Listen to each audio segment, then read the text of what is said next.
Hello students, today we are starting a new chapter. अच्छा, मैं यहाँ हूँ बेटा, इधर हूँ मैं। कहाँ देख रहे हो? इधर हूँ। हाँ, ये रहा। हाँ, hello students, today we are starting a new chapter that is a part of science which is physics, chapter number 8 from class 9th, that is motion. Motion क्या होता है? इस चैप्टर के अंदर हम पढ़ेंगे मोशन के बारे में, रेस्ट के बारे में, बहुत सारी फिजिकल क्वांटिटीज के बारे में, इक्वेशंस ऑफ मोशन के बारे में और कैसे उनको ड्राइव करना है। सबसे खतरनाक चीज लगती है बच्चों को कि इक्वेशन ऑफ मोशंस ड्राइव करना समझ में नहीं आता, कैसे ड्राइव हो रही है, किस चीज को क्या मान लिया, कौन सा ट्रायंगल मान लिया, कौन सा ट्रेपेजियम मान लिया। तो आज सारी कंफ्यूजन मैं आपकी क्लियर कर दूंगा इस वीडियो के अंदर। चलिए शुरू करते हैं। हाँ, तो स्टूडेंट्स समझते हैं इस चैप्टर के हिसाब से कि मोशन होता क्या है, what is motion and what is rest. चलिए देखते हैं क्या कहता है chapter. A body is said to be in motion when its position changes with respect to its reference point। कहने का मतलब है कि किसी भी बॉडी को मोशन में जब कहा जाएगा जब वो अपने रेफरेंस पॉइंट के रेस्पेक्ट में अपनी पोजीशन को चेंज करती है। मार गई जंप? हाँ, मुझे पता था बच्चे होनहार हैं, ऊपर से जंप मारेगी। अब मैं समझाता हूँ आपको खुल के, टेंशन नहीं लेनी है कैसी भी। सबसे पहली चीज़ बेटा, ये रेफरेंस पॉइंट क्या होता है? ये एक नया साइंटिफिक वर्ड यूज़ कर दिया है और इसने जो है आप सबके लिए मुसीबत खड़ी कर दी। सबसे पहले समझेंगे रेफरेंस पॉइंट क्या होता है। बेटा, रेफरेंस पॉइंट उसे कहते हैं जिसके रेस्पेक्ट में बात करते हैं। जैसे मान के चलो मैंने आपसे पूछा कि आपके घर में एक चेयर पड़ी है, एक टेबल पड़ी है, ठीक है? ये चेयर है और ये जो है टेबल है, ठीक है? एक चेयर है, छोटी बन गई क्या? दोबारा बनाता हूँ। अरे बच्चे समझदार है भाई। बेटा ये टेबल है और ये जो है चेयर है। मैंने आपसे पूछा कि बताओ क्या ये चेयर मोशन में है with respect to this table? अगर मैं बात करूंगा इसके रेस्पेक्ट में तो ये रेफरेंस पॉइंट है और ये जो है जिसके बारे में बात कर रहा हूँ क्या ये मोशन में है? अच्छा एक बात बताऊं, फिर जंप मार गई। ठीक है, कोई बात नहीं। देखो बेटा, मान के चलो ये जो टेबल है और ये चेयर है, चेयर को मान लिया मैंने C, ठीक है? टेबल को मान लिया T, ठीक है? मान के चलो ये है C, ये है T। इन दोनों के बीच में दूरी है 5 मीटर। कितनी है? 5 मीटर।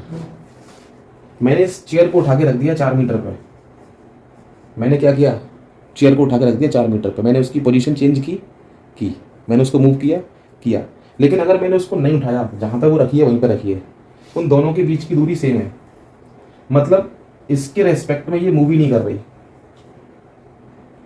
इन दोनों के जो बीच में डिस्टेंस है उस डिस्टेंस को ये चेयर अफेक्ट ही नहीं कर रही। अगर ये चेयर है, इसके पैर लग जाते और ये चलने लग जाती अपने आप, कभी 4 मीटर पे चली गई, कभी 6 मीटर पे आ गई दूर, ठीक है? जैसे हम घूमते हैं, ठीक है? हम हिलते डुलते हैं, जैसे मैं अभी कभी इधर जा रहा हूँ, कभी इधर आ रहा हूँ, ठीक है? सिमिलरली अगर ये चेयर कभी 4 मीटर पे जाती, कभी 5 मीटर पे आती, कभी 7 मीटर पे जाती, वैसे चेयर घूमनी नहीं चाहिए। अगर चेयर घूमने लग गई तो घर छोड़ के भाग जाओगे आप कि कोई तो प्रॉब्लम है। हाँ, वो जो कौन सी मूवी थी, वो भूतनाथ मूवी थी, कौन सी थी? हाँ, पता नहीं। अब कहने का मतलब है कि ये जो चेयर है इन दोनों के बीच की डिस्टेंस को अफेक्ट कर रही है कि नहीं कर रही? कोई मूवमेंट कर रही है कि नहीं कर रही? इसके रेस्पेक्ट में कोई मूवमेंट कर रही है? नहीं कर रही है। तो ये चेयर जो है ये रेस्ट में होगी, मोशन में नहीं होगी। और अगर इसने कोई मूवमेंट किया, ये रखी थी 5 मीटर पे और इसने कोई मूवमेंट किया, ये आ गई 4 मीटर पे या ये आ गई 6 मीटर पे, या फिर इसको मूवमेंट आपने करवाया, तो ये मोशन में कहलाएगी। किसके रेस्पेक्ट में? इस रेफरेंस पॉइंट के। चेयर के पास में और भी चीज़ें रखी हैं। सपोज मान के चलो चेयर के पास में एक टेलीविज़न रखा है, टीवी, ठीक है? टीवी को रेफरेंस पॉइंट हम नहीं मानेंगे। अगर हमने बात करी है इस टेबल की कि क्या टेबल के रेस्पेक्ट में चेयर मोशन में है? अगर टेबल के रेस्पेक्ट में चेयर बिल्कुल मूव ही नहीं कर रही है या फिर मूव कर रही है, तो यहाँ पर दो बातें होंगी। मूव नहीं कर रही है तो रेस्ट में है, और मूव कर रही है तो मोशन में है, टेबल के रेस्पेक्ट में, क्योंकि इसको हमने रेफरेंस पॉइंट माना है। मैं रेफरेंस पॉइंट की बात क्यों कर रहा हूँ? मान के चलो आप ट्रेन में बैठे हो, ट्रेन में इसमें बैठे हो, ट्रेन, ठीक है? चलो इस ट्रेन के एग्जाम्पल को बाद में समझाऊंगा, पहले मैं आपको समझाता हूँ रेस्ट, क्योंकि हो सकता है आपके पल्ले ना पड़े। इस बुक के हिसाब से रेस्ट क्या है? A body is said to be in rest when its position does not change with respect to its reference point. उसका जस्ट उल्टा, रेफरेंस पॉइंट के रेस्पेक्ट में जब कोई ऑब्जेक्ट अपनी पोजीशन चेंज नहीं करता, मूवमेंट ही नहीं करता, हिलता डुलता नहीं है, पड़ा रहता है बिल्कुल कोई पदार्थ लेने के बाद, तो वो चीज़ रेस्ट में मानी जाती है। किस में मानी जाती है, रेस्ट में। ठीक है, अब मैं आपको ट्रेन वाला एग्जांपल देता हूँ। मान के चलो आपके घर की जितनी भी चीज़ें हैं जिनको आप कभी कभी यूज़ करते हो, ठीक है, जैसे आपके घर में लगा हुआ वॉल पे एसी है, ठीक है, आपके घर में पड़ी हुई एक टेबल है, धूल जम रही है उस पर, आप उसको यूज़ नहीं करते, तो वो रेस्ट में पड़ी है। और आपके घर में जितनी भी चीज़ें मूव कर रही हैं वो सब मोशन में है। जैसे आप मूव कर रहे हो, आप मोशन में हो, ठीक है, बर्तन है वो मोशन में आ जाते हैं कभी कभी, ठीक है, कभी कभी आप कुछ गलत करके आते हो बाहर से तो कोई बड़ा बर्तन भी मोशन में आ जाता है, बेलन वगैरह ही मोशन में आ जाता है, ठीक है ना, वो फ्लाइंग बर्तन receive on your face, mummy की तरफ से फेंक के आता है ऐसे बर्तन फटाक से, ठीक है, वो कोई बात नहीं बेटा, पर्सनल मैटर है, पिटते हो आप, मुझे मालूम है, ठीक है। अब बात करते हैं ट्रेन वाले एग्जाम्पल की। मैं रेफरेंस पॉइंट की बात क्यों कर रहा था, मान के चलो ट्रेन के अंदर एक बॉक्स रखा है, बॉक्स, ठीक है, ट्रेन के अंदर एक बॉक्स रखा है, चुपचाप आराम से बैठा हुआ है। क्या वो रेस्ट में है, मोशन में?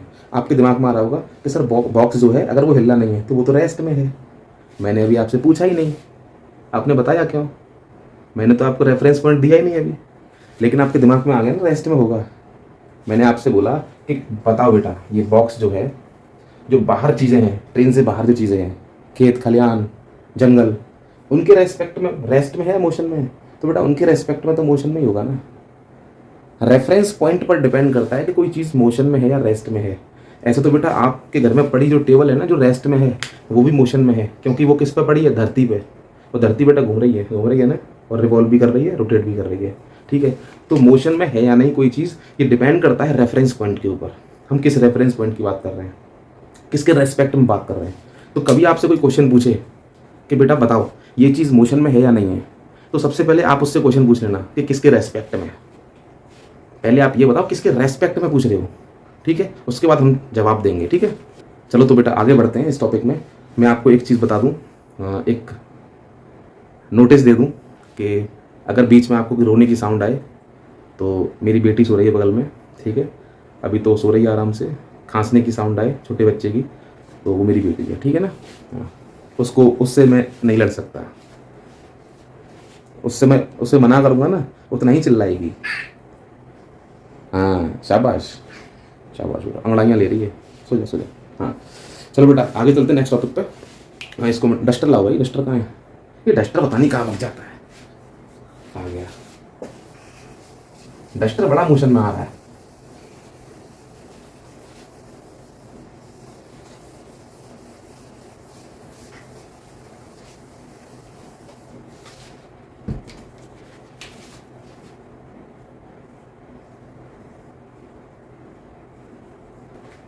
Now physical quantity, what is physical quantity? Physical quantities क्या होती हैं? कभी सुना है इसका नाम? पहले नहीं सुना आपने फिजिकल क्वांटिटीज का नाम? कभी नहीं सुना? इसका मतलब आपने क्लास 6 अच्छे से नहीं पढ़ी, ठीक है, कोई बात नहीं है, हम बताते हैं। फिजिकल क्वांटिटी की बात करते हैं तो what is physical quantity? It is a physical property of a material that can be measured. Physical quantity that can be measured मतलब कि जिसको नाप सकते हैं, है ना, मतलब डिस्टेंस या डिस्प्लेसमेंट, ये भी तो फिजिकल क्वांटिटीज हो सकती हैं, हो सकती है ना, हो सकती हैं।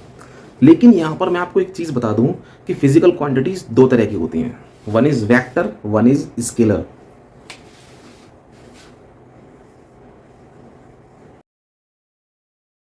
Now what is scalar quantity? Those physical quantities that have magnitude only are known as scalar quantity. And what are vector quantities? Those physical quantities that have magnitude as well as direction are known as vector quantities. अब छोटी सी confusion यहाँ पर ये है, कुछ बच्चों को यही नहीं पता कि what is magnitude. मैग्नीट्यूड क्या होता है, what is magnitude? क्योंकि ऐसी physical quantities, distance, speed, momentum, acceleration, in physical quantities में से ऐसी फिजिकल क्वांटिटीज़ जिनके पास सिर्फ मैग्नीट्यूड होता है वो तो स्केलर होती हैं, और जिनके पास मैग्नीट्यूड और साथ में डायरेक्शन होती है वो होती हैं वेक्टर क्वांटिटीज़, ठीक है। अब मैग्नीट्यूड क्या होता है, व्हाट इज़ मैग्नीट्यूड? आपका मास कितना है, what is your mass? Sir mass तो पता नहीं, वेट 50 किलो है। हम बड़ा गलत करते हैं पता है, हम वेट बोलते हैं, अपने वजन को वेट बोलते हैं, एक्चुअली जो हम नापते हैं ना किलोग्राम में, that is mass. Mass kilogram में नापा जाता है। Weight is a force, weight एक फोर्स होती है, ठीक है, जो एक्सेलेरेशन की वजह से लगती है। अच्छा मान के चलो आपका मास है 50 kg, ठीक है, 50 kg। ये 50 क्या है? What is this? ये 50 है क्या है? ये तो एक न्यूमेरिकल वैल्यू है। ये जो न्यूमेरिकल वैल्यू होती है ना, जिसमें चीज़ों को नापा जाता है, इसी को मैग्नीट्यूड बोलते हैं। आपके मास का मैग्नीट्यूड 50 kg है, किसी के मास का मैग्नीट्यूड 60 kg होगा, किसी का 70 kg होगा, किसी का 40 kg होगा, किसी का 100 kg होगा, ठीक है, किसी का 200 kg होगा, डिपेंड करता है, ठीक है। तो ये जो न्यूमेरिकल वैल्यू है दैट इज मैग्नीट्यूड। मैंने आपसे पूछा आप कितनी स्पीड पर बाइक चला रहे हो बेटा? Sir 40 kilometre per hour.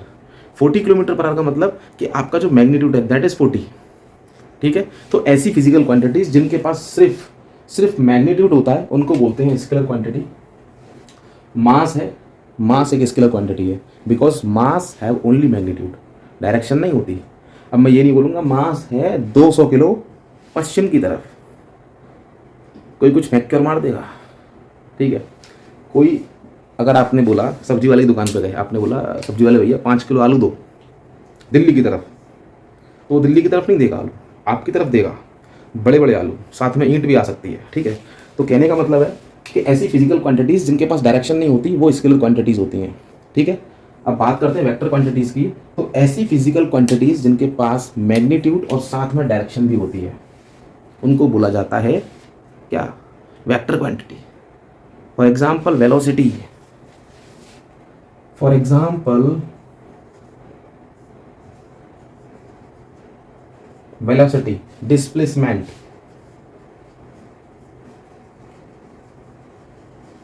ठीक है। और अगर बात करें स्केलर क्वांटिटीज की तो स्पीड, डिस्टेंस, एक्सेट्रा। बच्ची कुछ आपको नोट्स में मिल जाएंगी, ठीक है। आगे बढ़ते हैं अगले टॉपिक की तरफ, कुछ फिजिकल क्वांटिटीज के बारे में पढ़ते हैं, जैसे कि distance, displacement, speed, velocity. Now these are some physical quantities of motion: distance, displacement, speed, velocity, uniform motion, non uniform motion and acceleration. ये कुछ फिजिकल क्वांटिटीज हैं मोशन की। अब समझते हैं एक एक करके। What is distance? सर बचपन से पढ़ते आ रहे हैं, ये कोई सीखने की चीज़ है? तो बताओ भाई क्या होता है डिस्टेंस। अगर बता सकते हो तो ये बहुत अच्छी बात है, और नहीं बता सकते हो तो कोई बात नहीं, मैं बता तो रहा हूँ। What is distance? डिस्टेंस क्या होता है? डिस्टेंस मान के चलो एक पॉइंट है ए, एक पॉइंट है ए, वहाँ से आप गए पॉइंट बी तक, ठीक है, एक पॉइंट बी तक, ठीक है। और रोड ऐसे जा रहा है, रोड ऐसे जा रहा है, ठीक है। आपको ऐसे घूम के जाना पड़ा और आप गए, आपने कवर किया 10 किलोमीटर, 10 किलोमीटर कवर किया। तो ये जो 10 किलोमीटर आपने कवर किया दैट इज़ अ डिस्टेंस। ये क्या है? डिस्टेंस है। अच्छा, अगर आप ए से बी तक ऐसे डायरेक्ट चले गए तो भी ये डिस्टेंस ही है। मतलब एक्चुअल पाथ जो आपने कवर किया है, जो एक्चुअल पाथ आपने कवर किया है वो डिस्टेंस होता है, ठीक है, एक्चुअल पाथ।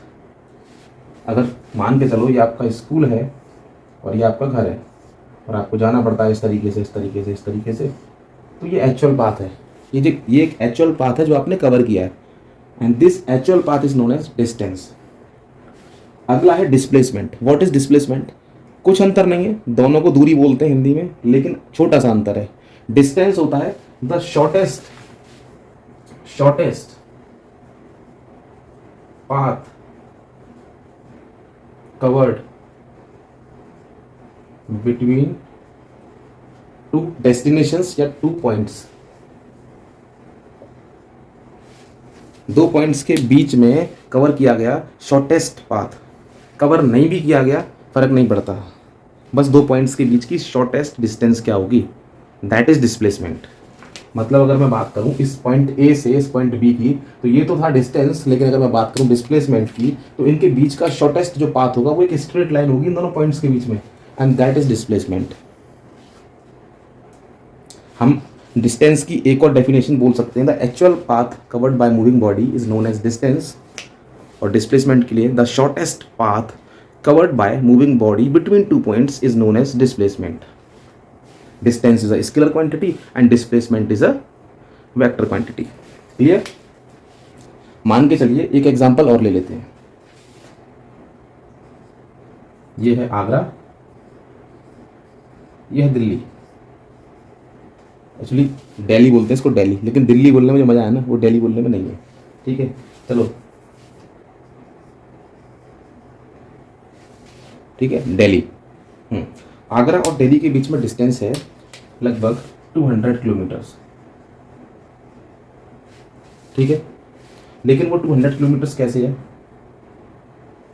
इस तरीके से हाईवे घूम घाम के जा रहा है, जब जाकर के 200 किलोमीटर्स है।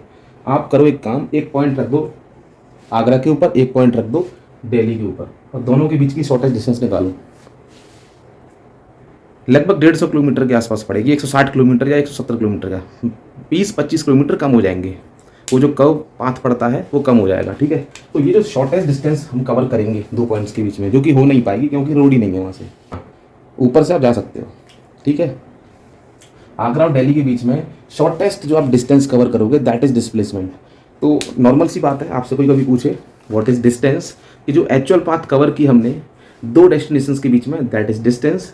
कोई आपसे पूछे व्हाट इज डिस्प्लेसमेंट, कि एक पॉइंट और दूसरा पॉइंट, दो डेस्टिनेशंस के बीच में जो शॉर्टेस्ट डिस्टेंस है, एकदम straight shortest, that is displacement. ठीक है, चलते हैं अगली फिजिकल क्वांटिटी की तरफ, that is speed and velocity. तो बेटा आप समझते हैं स्पीड और वेलोसिटी के बारे में, what is speed and what is velocity. Speed पहले भी पढ़ा हुआ क्लास 7th में, 8th में नहीं आता, 9th में तो आप हो ही हो। ठीक है, तो पढ़ लो फिर, आ जाओ। Speed is equal to distance upon time. जब हम 9th में थे तो हमारे टाइम की सबसे simple definition, speed is equal to distance upon time. हमारे टीचर हमसे बोलते थे फॉर्मूला रख लो, फॉर्मूला देख के डेफिनेशन बोल देना। Distance covered by a moving body per unit time is known as speed. सबसे सिंपल डेफिनेशन हमारे टाइम की। ठीक है, और मेरी सबसे फेवरेट। स्पीड होती है distance covered by moving body per unit time, मतलब किसी भी ऑब्जेक्ट ने कितना डिस्टेंस कवर किया कितने टाइम में। आप स्पीड नापते हो अपनी बाइक की, कार की, कि हमारी बाइक 100 किलोमीटर पर आवर की स्पीड से चल रही है। इसका क्या मतलब है, इसका मतलब है कि 100 किलोमीटर 1 आवर में कवर कर लेगी, इतनी स्पीड से चल रही है। अगर आपकी गाड़ी 40 किलोमीटर पर आवर की स्पीड से चल रही है, क्या मतलब है इसका, कि आपकी गाड़ी 40 किलोमीटर्स कवर कर लेगी 1 आवर में। ठीक है, तो स्पीड का मतलब distance covered by moving body per unit time. अब ये स्पीड है ना, इसी की बहन है वेलोसिटी, डिफरेंट नहीं है कुछ भी। स्पीड के अंदर आता है डिस्टेंस और वेलोसिटी के अंदर आ जाता है डिस्प्लेसमेंट। ठीक है, डस्टर फिर चला गया मोशन में। हाँ, तो अब बात करते हैं वेलोसिटी की। So what is velocity? Velocity is a displacement covered by moving body per unit time. Displacement covered by moving body per unit time is known as velocity। अब आप सोच रहे होंगे कि सर वेलोसिटी स्पीड में सिर्फ distance displacement का अंतर है, तो ये कोई ज़्यादा खास बात नहीं है। अभी बात करेंगे क्या खास बात है, कुछ 1-2 पॉइंट्स ऐसे हैं जो इन दोनों में अंतर लाते हैं। ठीक है, अच्छा, वेलोसिटी समझ में आ गया। वेलोसिटी को भी जो है मीटर पर सेकंड में ही नापते हैं, मीटर पर सेकंड या फिर kilometre per hour, same to same speed की तरह। मैंने बोला स्पीड ही होती है वेलोसिटी भी। हम वेलोसिटी को स्पीड कह सकते हैं पर स्पीड को वेलोसिटी नहीं कह सकते अगर उसमें डिस्टेंस हमने लगा दिया तो। ठीक है, सिमिलरली डिस्प्लेसमेंट को डिस्टेंस कह सकते हैं पर डिस्टेंस को डिस्प्लेसमेंट नहीं कह सकते हैं। अच्छा, एक बात और बताऊं, ये भी आपके सिर के ऊपर से गया, कोई बात नहीं। Uniform and non uniform motion पढ़ने से पहले हम थोड़ा सा कुछ डिफरेंसेस पढ़ेंगे डिस्टेंस, डिस्प्लेसमेंट, स्पीड और वेलोसिटी के बीच में।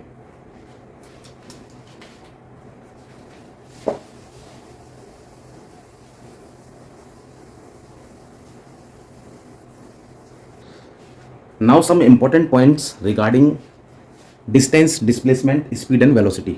यहाँ पे आपको कुछ इंपॉर्टेंट चीज़ें बता दूं मैं। डिस्टेंस क्या होता है, एक एक्चुअल पाथ होता है जो किसी भी बॉडी के द्वारा, किसी ऑब्जेक्ट के द्वारा कवर किया जाता है। Displacement is the shortest distance between initial and final point, दो पॉइंट्स के बीच का शॉर्टेस्ट डिस्टेंस। डिस्टेंस एक स्केलर क्वांटिटी है, डिस्प्लेसमेंट एक वेक्टर क्वांटिटी है। Distance always positive, can't be zero. Distance हमेशा पॉजिटिव होता है, कभी जीरो नहीं हो सकता। डिस्प्लेसमेंट पॉजिटिव हो सकता है, नेगेटिव हो सकता है। ये तीसरा पॉइंट याद रखना, वैसे देखा जाए तो यही काम का पॉइंट है, ठीक है। Speed is distance upon time, velocity is displacement upon time. Speed is a scalar quantity, velocity is a vector quantity. Speed is always positive, velocity is positive, negative and speed की SI unit metre per second. Now the next topic is uniform and non uniform motion. Now uniform motion and non uniform motion, ये होता क्या है? Uniform motion and non uniform motion, according to physics, according to science, uniform motion when a body travels equal distance in equal interval of time, and non-uniform motion is when a body travels unequal distance in equal interval of time. मतलब कुछ समझ में आया? नहीं आया? देखो मैं समझाता हूँ। when a body travels, जब कोई बॉडी ट्रैवल करती है equal distance in equal interval of time, समझो जरा। एक बॉडी ने ट्रैवल करना स्टार्ट किया पॉइंट ए से, 1 घंटे में पॉइंट बी पर पहुंची, और जब पॉइंट बी पर पहुंची 1 घंटे में, तो उसने 100 किलोमीटर्स कवर कर लिए, ठीक है। 100 किलोमीटर्स कितने में? 1 घंटे में, ठीक है। अब बी पॉइंट से पहुंची सी पॉइंट, अब दोबारा से उसने 100 किलोमीटर्स कवर किए 1 घंटे में। अब सी पॉइंट से डी पॉइंट पर पहुंची, अब फिर से उसने 100 किलोमीटर्स कवर किए 1 घंटे में। तो यहां पर क्या चीज आपको देखने को मिली कि हर 1 घंटे में सिर्फ 100 किलोमीटर्स ही कवर कर रहा है, ना ज्यादा ना कम। मतलब equal distance in equal interval of time. समझ में आया? जब कोई बॉडी मोशन कर रही है, मूवमेंट कर रही है और इक्वल डिस्टेंस कवर कर रही है इक्वल इंटरवल ऑफ टाइम में, तो इस टाइप के मोशन को यूनिफॉर्म मोशन कहा जाता है। क्लियर? कुछ समझ में आया? आ गया। अब बात करते हैं नॉन यूनिफॉर्म मोशन की। When a body travels unequal distance in equal interval of time. मान के चलो एक गाड़ी है, ए पॉइंट से स्टार्ट के चलना, बी पॉइंट गई, सी पॉइंट गई और डी पॉइंट गई, 100 किलोमीटर का डिस्टेंस कवर किया।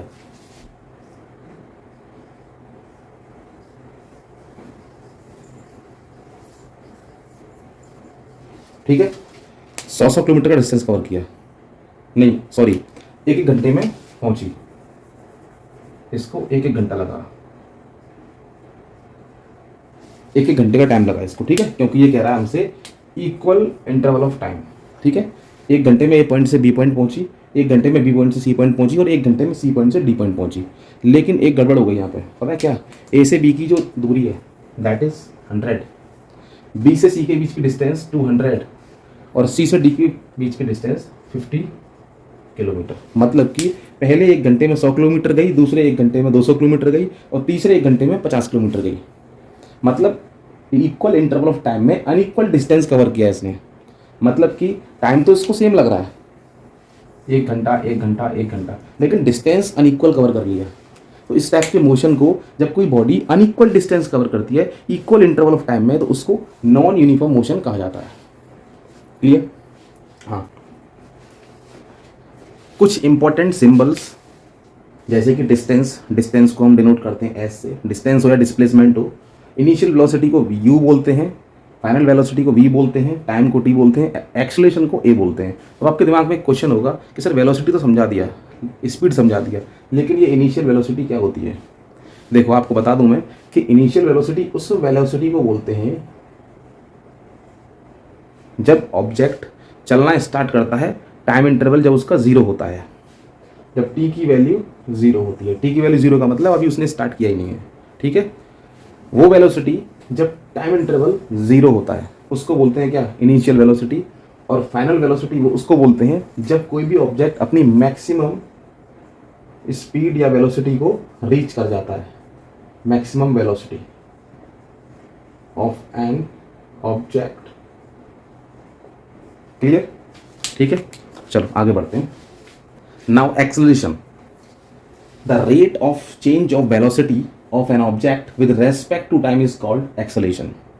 मतलब कि rate of change of velocity, velocity का चेंज होना विद रेस्पेक्ट टू टाइम। मैं आपको एक चीज़ बता दूं कि जहाँ पर रेट ऑफ चेंज आ जाए, रेट ऑफ चेंज मतलब वहाँ पर टाइम के रेस्पेक्ट में बात हो रही है, ठीक है। देखो इसका फॉर्मूला क्या होता है, A is equal to we minus you upon T. V minus you upon T मतलब final velocity minus initial velocity. किसी भी चीज़ की फाइनल वेलोसिटी है मान के चलो 10 मीटर पर सेकंड स्क्वायर और इनिशियल वेलोसिटी है 0, तो दोनों का डिफरेंस क्या होगा, 10 माइनस 0 इक्वल टू 10। तो ये जो है that is a change in velocity. और मैं बात करूँ rate of change of velocity, और टाइम भी दे रखा साथ में, टी इक्वल टू मान के चलो 2 सेकेंड, तो ये हो जाएगा 10/2, ठीक है, दैट इज़ 5, ठीक है। तो एक्सेलेरेशन हो गया 5 metre per second square. Acceleration जो होता है ये जो है पॉजिटिव भी होता है नेगेटिव भी होता है, it is positive as well as negative.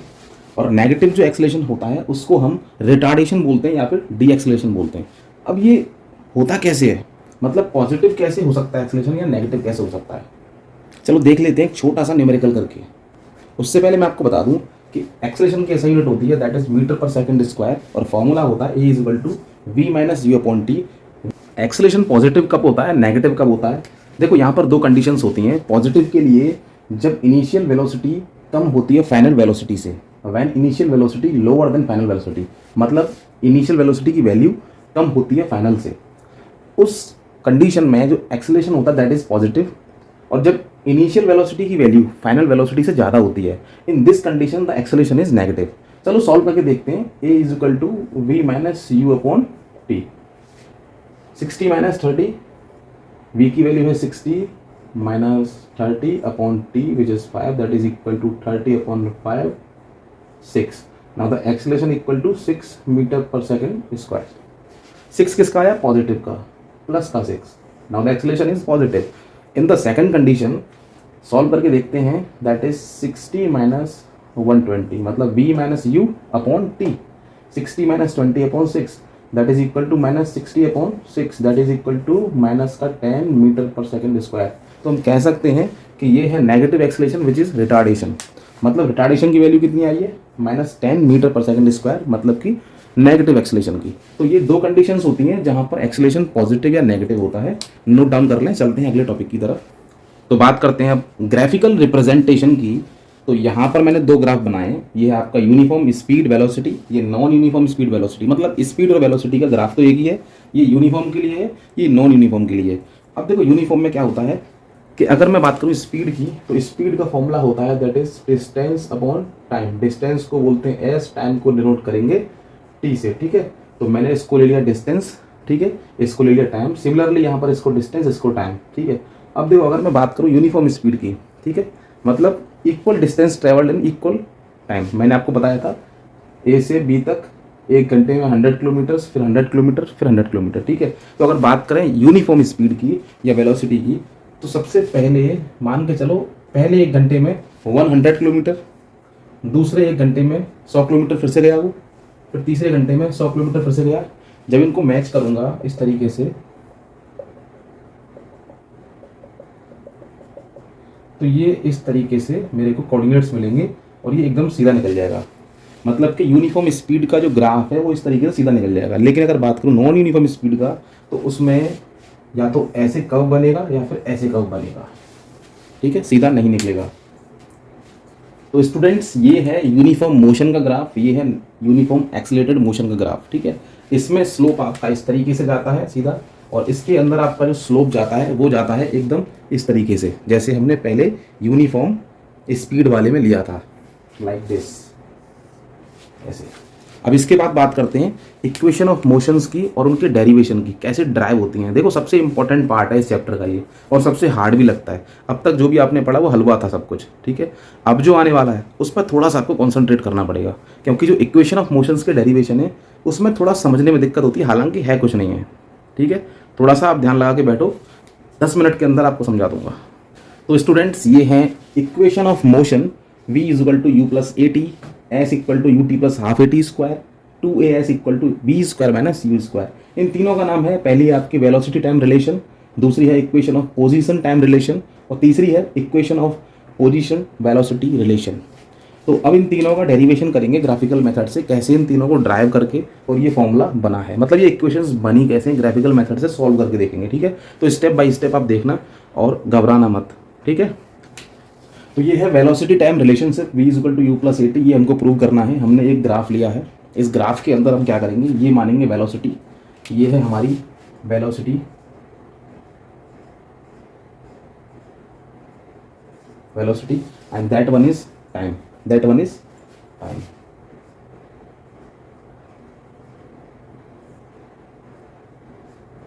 जिसको कि t से डिनोट करते हैं, और वेलोसिटी आपकी u और v रहेंगी। तो ये है आपका ओरिजिन 0। ठीक है, ये ग्राफ होता है, जैसा कि आप क्लास 9th में हो, मैथमेटिक्स के अंदर एक चैप्टर आएगा आपका कोऑर्डिनेट ज्योमेट्री, तो उसके अंदर आप सीख जाओगे कि ग्राफ्स के अंदर यहाँ पे इसको ओरिजिन क्यों बोलते हैं, इसको ओ क्यों बोलते हैं, इसके कोऑर्डिनेट्स 0 0 क्यों होते हैं। ठीक है, तो सबसे पहले हम क्या करेंगे, इसके अंदर जो इनिशियल वेलोसिटी है उसको 0 नहीं मानेंगे हम जो है। ठीक है, यहाँ पर 0 है लेकिन उसको हम कुछ ना कुछ मान लेंगे, मान के चलो कुछ ना कुछ इनिशियल वेलोसिटी हमने मान ली, 1 2 3 कुछ भी मान ली, हमको पता नहीं है, और हमने इसको नाम दे दिया u। तो ये है आपका u। ठीक है, उसके बाद में यहाँ तक ट्रेवल करने के बाद ये आपकी आ गई final velocity, that is v। ठीक है, क्लियर, ये इनिशियल वेलोसिटी और यहाँ तक ये आ गई आपकी फाइनल वेलोसिटी v, और ये कवर किया है टाइम t में। ठीक है, दैट इज t। क्लियर। अब जैसा कि ये एक यूनिफॉर्म एक्सीलरेटेड ग्राफ है, तो जो स्लोप है वो सीधा जाएगा, एकदम सीधा। ठीक है, हम एक लाइन खींच लेंगे इस तरीके से। ठीक है, और ये लाइन इसके परपेंडिकुलर है, मतलब ये u है, तो ये वाली डिस्टेंस भी आपकी u होगी। ठीक है, ग्राफ के अंदर डिस्टेंस बोल रहा हूँ मैं। ठीक है, वैसे वेलोसिटी है ये। ठीक है, अब इनको कुछ नाम दे देते हैं, इसको a o c d। ठीक है, ये एक रेक्टेंगल बन गया a o c d, और उसको नाम दे देते हैं b, दैट इज b। ठीक है, a o is equal to D C. Clear. अब हमको प्रूव करनी है ये equation v equal to you plus A T. ठीक है, यहाँ तक समझ में आया। ये ग्राफ लिया था हमने जिसमें ये वाला जो है दैट इज वेलोसिटी, जिसको कि y एक्सिस बोलते हैं। ठीक है, and this one is x axis, और दोनों पॉजिटिव एक्सिस हैं ये x एक्सिस। ठीक है, जिसको कि हमने टाइम ले लिया। ये है वेलोसिटी, ये टाइम। वेलोसिटी हमने 0 से स्टार्ट ना करके हमने कुछ ना कुछ वैल्यू ले ली वेलोसिटी की, और स्टार्टिंग करिए पॉइंट ए से। ठीक है, पॉइंट ए से स्टार्टिंग करिए, तो इनिशियल वेलोसिटी हमारी u हो गई है। ठीक है, उसके बाद में स्लोप आपका जाएगा एकदम सीधा ऐसे करके, क्योंकि ये एक यूनिफॉर्मली एक्सीलरेटेड ग्राफ है। इससे पहले मैंने आपको ग्राफ्स दिखाए थे, तो उसके अंदर जितने भी यूनिफॉर्म ग्राफ्स आए थे वो एकदम सीधे गए थे, उनका स्लोप जो है सीधा गया था एकदम। ठीक है, तो इसका स्लोप इस तरीके से सीधा जाएगा यहाँ पर, और जब स्लोप इसका सीधा जाएगा तो बी पॉइंट पर जाकर रुकेगा, और बी पॉइंट पर जाकर रुकेगा तो इसकी फाइनल वेलोसिटी हो जाएगी बी सी। ये बी से लेकर के सी तक की, that is a final velocity v। ठीक है, तो मतलब बी सी की वैल्यू जो है वो है v। तो जो बी सी की जो वैल्यू है दैट इज v, और ए ओ की वैल्यू है u, और आपका ओ सी जो है that is equal to T. Clear. चलो आगे बढ़ते हैं। हाँ, तो बच्चों ये ग्राफ आपके समझ में आ गया होगा कि हमने यहाँ पर जो है इसको वेलोसिटी माना है, इसको टाइम माना है। इनिशियल वेलोसिटी हमने 0 नहीं ली, तो यहाँ से ए से स्टार्टिंग करिए, और ये एक यूनिफॉर्म एक्सीलरेटेड ग्राफ है, तो स्लोप सीधा चला गया और बी पर जाकर रुका, तो फाइनल वेलोसिटी हो गई आपकी ये बी सी, मतलब B C is equal to V and A O is equal to U and O C is equal to T. और एक चीज़ मैं आपको बता दूँ, that is A O is equal to C D D C. ठीक है, क्योंकि ये पैरेलल है। ठीक है, तो चलो प्रूव करते हैं इस इक्वेशन को। सबसे पहला statement, that is A O is equal to C D, that is equal to U. अच्छा, v is equal to B C, v is equal to, या फिर मैं लिखूंगा B C is equal to V. Clear. ठीक है, और B C is equal to, B C किससे बन रहा है बेटा, C D plus B D, equal to C D plus B D. यहां से मैं अगर बी डी की वैल्यू निकालता हूं तो ये सी डी जो है इधर आ जाएगा माइनस में, तो ये बन जाएगा B D is equal to B C minus C D. Clear. और बेटा बी सी की जो वैल्यू है वो है v, और सी डी की जो वैल्यू है दैट इज u। ठीक है, यहाँ से इन वैल्यूज को पुट करना है और यहाँ पे रख देना है, तो बी डी की जो वैल्यू आ जाएगी that is v minus U, that is v minus U. अच्छा, एक्सेलेरेशन का फॉर्मूला क्या होता है, a is equal to v minus you upon T. Clear. v minus U यहाँ पे इक्वेशन नंबर 1 दे दो उसको नाम, और यहाँ पे लिखो फ्रॉम इक्वेशन फर्स्ट, यहाँ से हम क्या करेंगे बेटा, बी डी को उठा के यहाँ पटक देंगे, ठीक है। इक्वेशन फर्स्ट से यहाँ उठा के पटका बी डी को, तो ये हो जाएगा आपका a equal to that is b d upon t and b D is equal to a t. Clear. अब इसको नाम दे देंगे इक्वेशन नंबर, या फिर हम लिखेंगे put the value of B D in equation number 1। Put the value of B D in equation first. इस B D की वैल्यू को उठाओ और यहाँ रख दो, तो ये हो जाएगी आपकी A T is equal to we minus U. Clear. A T is equal to we minus U, और यू को इधर लेके आओ तो ये बन जाएगी V equal to you plus A T. बेटा हो गई सॉल्व, हो गई प्रूफ। मोशन की पहली इक्वेशन हो गई प्रूफ। अब चलते हैं दूसरी इक्वेशन की तरफ। Now the next equation is for position time relationship, that is S is equal to U T plus half A T square, और ग्राफ आपका वही सेम है पहले वाला। तो मैं आपको बता दूं, एस का मतलब होता है distance, S is a distance.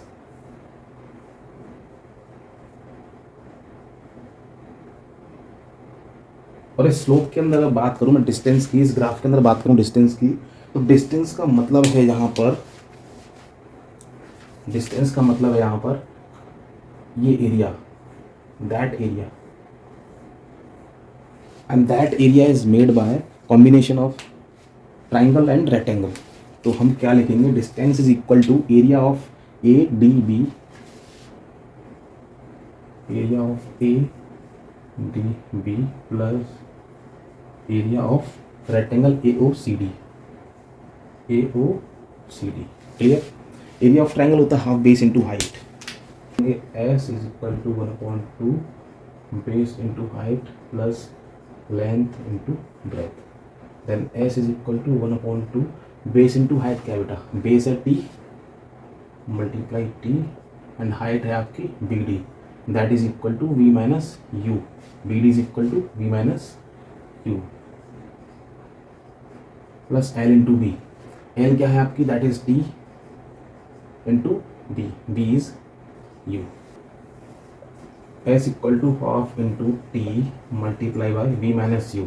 इस वी माइनस यू की वैल्यू निकालते हैं, B is equal to A is equal to we minus you upon T होता है, टी को लाएंगे इधर, then A T is equal to we minus U.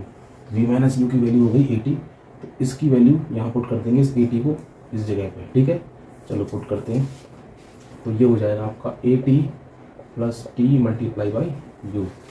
Clear.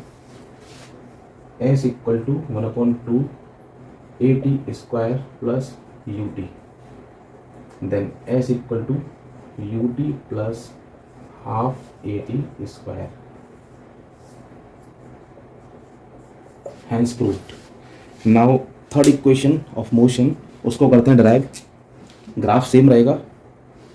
Now the next equation of motion is B square minus you square is equal to 2as, which is position velocity relation.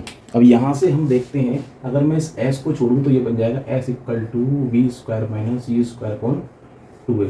मतलब again हमको क्या लेना पड़ेगा, distance, s distance. ठीक है, और मैंने आपको बताया था distance is equal to the area of this region. तो मतलब इस बार हम ट्राइंगल और रेक्टेंगल नहीं लेंगे, ये एक ट्रेपेजियम भी है, तो इस बार हम लेंगे area of trapezium. Distance equal to area of trapezium, and area of trapezium का फॉर्मूला आपको पता होगा क्या होता है, 1/2 into height multiply by sum of parallel sides.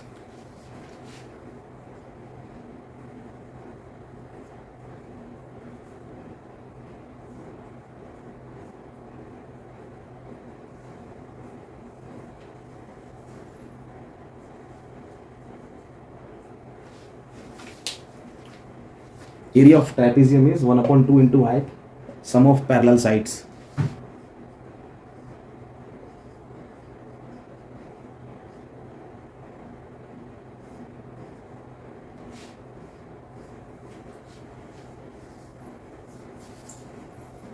What is the value of AO? That is U. The value of AO is U plus BC b C is equal to v multiply by o c, o C is equal to T.